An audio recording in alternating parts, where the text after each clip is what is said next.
बिस्मिल्लाहिर्रहमानिर्रहीम। अस्सलाम वालेकुम। कैसी है मेरी यूट्यूब फैमिली? उम्मीद है आप खैरियत से होंगे। अल्लाह के फजल करम से हम भी खैरियत से हैं। गुज़श्ता 2 दिन पहले मैं गई एबटाबाद। वापसी पे हमने गढ़ी बुला और बरारकोट थोड़ा स्टे किया और हमने दरियाए कन्हार पर थोड़ी सैर की, तो मैंने कहा कि आपको भी दिखाती चलो।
दरिया के पानी की इतनी खूबसूरत आवाज़ है। इस आवाज़ से जो है इंसान की जो है ना सेहत बहुत अच्छी हो जाती है और इम्यूनिटी बूस्टर ये आवाज़ होती है।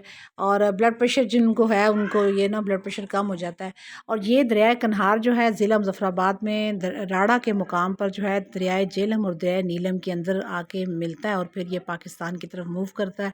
तो अगर आपको वीडियो अच्छी लगी हो तो मुझे ज़रूर लाइक कीजिएगा और कमेंट्स करके बताइएगा आप कहाँ से ये वीडियो देख रहे हैं। इसके साथ ही मुझे दीजिएगा इजाज़त। अल्लाह हाफ़िज़।